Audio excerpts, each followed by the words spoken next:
అమ్మా, నేను మీ అందరి ఆకలిని మా వ్యూవర్స్కి చెప్పడానికని వచ్చాను. సరేనా? మీ అందరి ఆకలి తీర్చాలి అని మీరు బ్లెస్ చేయండి. అలాగే మీ ఆకలి తీర్చే వాళ్ళందరూ కూడా బాగుండాలి అని బ్లెస్ చేయండి. ఓకేనా? పిల్లలు, నేను మీ గోమాతని. మీతో ఒక్క నిమిషం మాట్లాడొచ్చా? మేమిక్కడ 8,000 మంది ఉంటున్నాం. మమ్మల్ని 35 ఏళ్లుగా సత్యం శివం సుందరం అనే ఈ ఆశ్రమంలో ఉంచి మా ఆలన పాలన చూస్తున్నారు వీళ్ళంతా. మేమంతా రోజుకొకసారి కడుపు నిండా తినాలంటే 3 లక్షలు ఖర్చు అవుతుందిట. మీ అందరికీ అర్థమయ్యేలా చెప్పాలంటే ఒక్కరం తినాలంటే 40 రూపాయలు.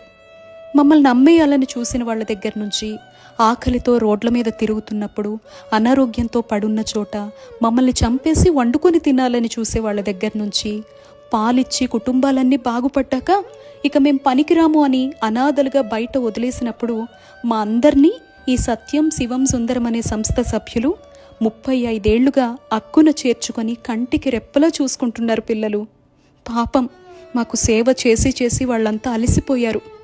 85 ఏళ్లకు పైగా వయస్సు పైబడ్డారు. మా ఆహారం కోసం వాళ్ళ రక్తాల్ని జీవితాల్ని ధారపోసి దాతల్ని ఎంత వెతికి పెట్టినా ప్రస్తుతం అయితే కష్టంగానే ఉంది పరిస్థితి. భవిష్యత్ ఏంటా అని ఒక్క సాయం చేస్తారా? ఒక్క రూపాయి మీ సంపాదనలో నాకు పెట్టగలరా? ఈ సమాచారం ఇంకొకరికి షేర్ రూపంలో చేస్తారా? అలా మీరంతా సహాయం చేస్తే మేము కడుపు నిండా తింటాం. బాగా ఆకలేస్తోంది మిత్రమా. ఊరికే ఏం కాదులే, నన్ను సకల దేవతా స్వరూపం, 3,000,000 దేవతల నిలయమని పూజలు అభిషేకాలు అక్కడ కనపడే రాయిపై కుమ్మరిస్తూ ఉంటారు కదా. ఇక్కడ మేము ప్రాణంతో ఉండి ఆకలితో అలమటించిపోతున్నాం. 8,000 మంది ఉన్నాం. మీ సహాయం కోసం చూస్తున్నాం. అలా చేస్తే మీ తరతరాల పాపాల్ని మేము తీసేసుకుంటాం. మీ మధ్య బ్రతకమని మీరంతా ఉన్నారు అని పంపిన మా శివయ్యకి మీ అందరి సాయం గురించి చెబుతాం తెలుసా.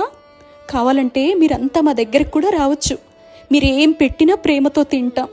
లక్షలు కోట్లు ఖర్చు పెట్టి మీరంతా వేడుకల పేరుతో చేసే వృధా ఖర్చు ఉంటుందే, అలాంటివి మేము అస్సలు చెయ్యం.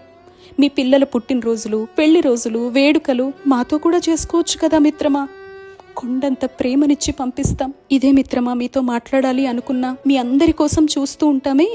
మీరంతా భవిష్యత్తులో మాకు అండగా ఉంటారు అని ఈ ట్రస్ట్కి ఒక్క ధైర్యాన్ని ఇస్తారు కదూ. ఇట్లు మీ గోమాత.